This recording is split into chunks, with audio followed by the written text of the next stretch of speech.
Hey, so I've got a lot of interest in the windshield wiper situation on that, so we're gonna get into that like right now. All right, because of the interest, I have a sneaking suspicion that everybody knows how to either get the windshield frame off or get access to the motor. This is a lot easier if you can get the windshield frame off, though. All right, let's start with the motor. This is a wiper motor. This one specifically is from a 1991 Toyota 4Runner.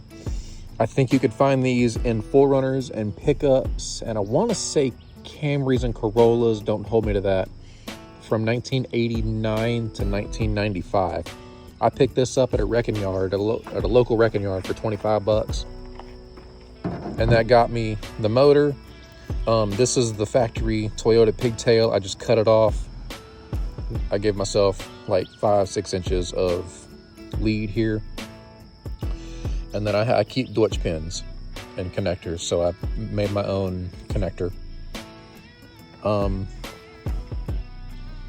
This is the crank arm from the Samurai wiper motor. What I did was, because this stud is fatter than the Samurai stud, I had this off and I squeezed it in a set of channel locks and held it under the drill press and just punched it out. I wish I knew what size drill bit that was. It was this is the Toyota crank arm. I didn't use any bit of this crank arm, but the drill bit that I used to drill this out barely fit through that hole. It was just kind of a slide through fit with barely any wiggle room. And then I took a Dremel tool with a beveled bit and went in from the bottom side, because you can see your little teeth there, they taper inwards. And so I wanted to put that bevel, you can kind of see it in this, kind of the same situation, how it's beveled.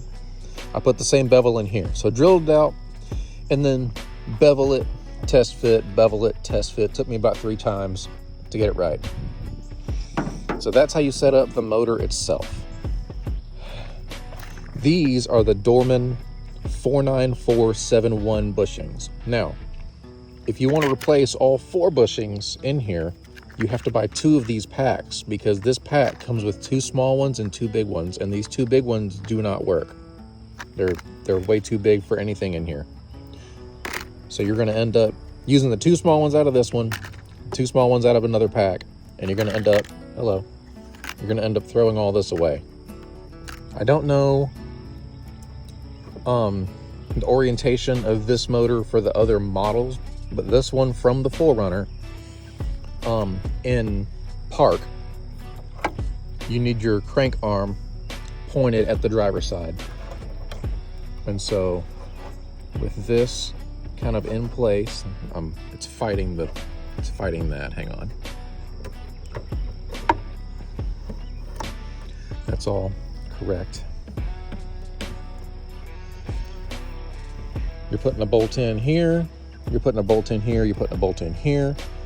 How it sets up when it's actually settled, this actually doesn't get a bolt. It's a little too low. I can't do this with one hand. There it goes. You can see it just kind of misses the mark here, so I don't put a bolt in this one. And so when you're looking at it from above, I think you can see that it's cocked. And so with these brackets pulled out, you can see I've got these are all M6x1 holes. So I've got one here and one here, and these are going to catch the body here and here, and then this one catches the motor, the wiper motor, right in this slot right here. It goes in there just about like that. And you can see I have all these holes elongated So they started down here, and the motor ended up being too far this way. And so I just took a Dremel tool and started ovaling these out and extending that slot. And I did it over here too. This is, don't mind this. I'll explain what this is here in a second. And this I ended up not using this. But this is 3/8 flat strap. It was 3/8 by 1.5 inch flat strap. And I just wanted some thick backing that I could put behind here because I didn't want to rely on this sheet metal for the strength. And so I'm probably gonna, for the final fit, I'll probably try to flatten this out and do some washers and that kind of situation to strengthen this up just a little bit more. But this is a lip that kind of folds down like this. You can see this lip folds down in here, and it's pretty deep. And so I just took channel locks and reached under here and flattened this out as best I could, because I wanted these to sit right flat up against this metal without that lip holding it off. And so to determine where these holes go, I had to determine how much of this material would fit back here. And so I just kind of laid it over the top in the big long stick that it was and marked it with a pen, and then took it and cut it off and cleaned it up. And the same thing here, kind of laid it over the top, and you can see it comes, you know, pretty close to that. I probably could have gone longer on this, but it's going to be okay. And then it fits right up next to this crease right here. And so I kind of nailed my rough shape out first, and then once I got the rough shape, I would stick this under here, and then I drilled through the sheet metal. This was all solid right here. I drilled through the sheet metal and witnessed this piece of steel, and then I took it over to my drill press and went ahead and knocked the hole through and then tapped it. And then I came back and then I bolted it in, and then I drilled this hole over here and witnessed the steel, and then pulled it all back out, took it up to the drill press, drilled the hole out, tapped it, brought it back in, and bolted them in. And then I did the same thing to this side. Same exact process with this hole and this hole.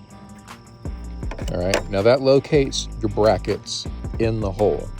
Then you bring your motor over here,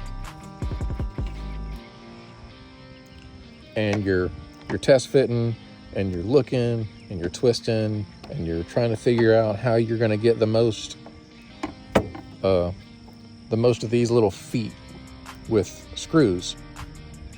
And so you have to kind of play with it, and I found that the orientation that I have is probably going to be the best. I wish this footprint was a little bit smaller, but you know, it is what it is. Forgot a really important part. This is the factory little bracket that the Suzuki wiper motor is screwed to, and then this bolts in right here, just like this. And so I kind of eyeballed a line down the center of it, all the way down, and then laid it over where it goes. And you can see I traced that line onto the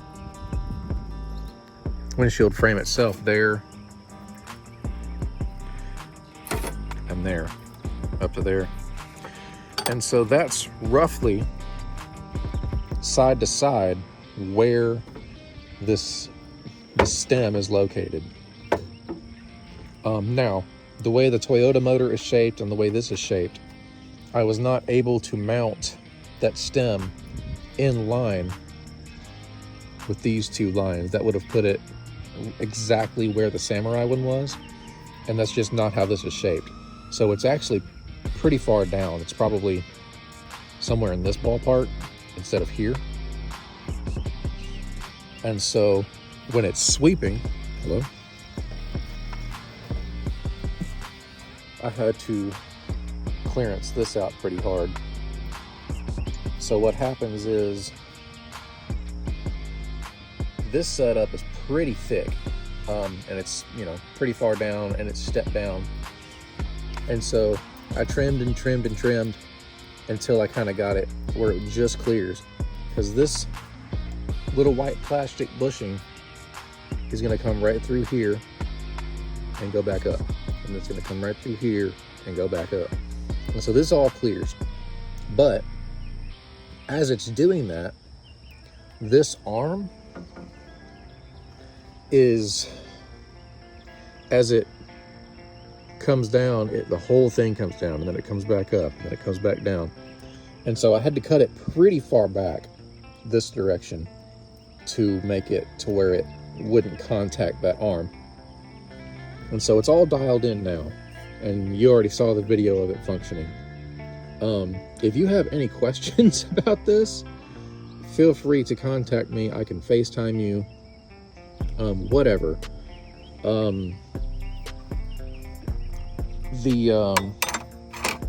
you put this bracket in on this, when you're doing the stock setup, there's little nuts that are welded in here and here, and then here and here. And I was able to get a hold of these with a ratchet and just pop them out, but these I couldn't get a hold of, and so I ended up drilling them out from the top. That's why this is so rough. And then where one of my screws for the motor catches, it's right here at the edge, and so that's why this hole looks all funky. If I was a little more of an engineer, I probably could have got this way prettier in one shot, but I mean, it's gonna work just fine. All right, so this is going to be specific to the 1992 Samurai. I don't know if the colors were different from the EFI ones to the carbureted ones. And this is going to be specific to the 1991 Toyota 4Runner wiper motor situation. Bear that in mind. Your wire colors might be different. Be aware of that, please. The blue wire with the white tracer on the Samurai side is going to go to the blue wire with the white tracer on the Toyota side. On the Samurai side, the yellow wire with the blue tracer is going to go to the blue wire on the Toyota side. On the Samurai side, the blue wire with the red tracer is going to go to the yellow wire with the blue tracer on the Toyota side. On the Samurai side, the blue wire is going to go to the blue wire with the black tracer on the Toyota side. Note that on the Samurai side, your yellow wire with the blue tracer is going to be, it's going to go to the gauge cluster because it powers more things, and it's going to go to the actual 12-volt source with a 20 amp fuse. So your power comes up here, it splits off this way and powers the wipers, it splits off this way and powers other things. So it's going to have a splice in it. The last little tidbit, you're going to need to get a, I did it with a cutoff wheel, and you're going to come in right above the second bolt hole. And then there's a little chunk right here that goes from like here to here. You're going to cut that out. I dropped the wheel in from the top, came across. And then I ran the cutoff wheel kind of right through here and cut this little corner off. And then I took a hammer and bashed this down. And then I cut just a little bit of the seal out with my knife. And so this provides all the clearance that I need for that thing to swing around. Also, you don't have to do anything special with the ground. This is where Toyota had it on the 4Runner. It just comes out of the little plastic doodad here. And it's already got the notch in the rubber, and it's already under that screw. And so it grounds here through the screw into the windshield frame. And then it's already grounded, like it works right now. But I mean, you get a screw here, there's a screw here, there's a screw here. You're gonna have 2 more screws here that go to here. It's super grounded, so it's not gonna be a problem.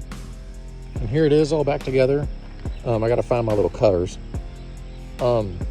But since my dad bought this like 13 years ago and the wipers have never worked, these blades are probably 15 years old. So that's my next challenge, is finding blades. And then when I go to put the dash back in, there's a chance that I'll have to cut a hole in it right here for this. I'm gonna try and get away with not doing that, but I'm not holding my breath. All right, there you have it. That's what we got going on. I did fail to mention, when you pick up your 49471 bushings, pick up a little package of dielectric grease to re-grease them when you put them in. I asked around and people said this is plenty of lubrication for those, because you want everything nice and lubed up in there, because once you get the dash back in and everything's screwed back together, it's hard to get into to service. So bear that in mind. Anywho, thanks for watching. Please subscribe. Love you guys. Bye.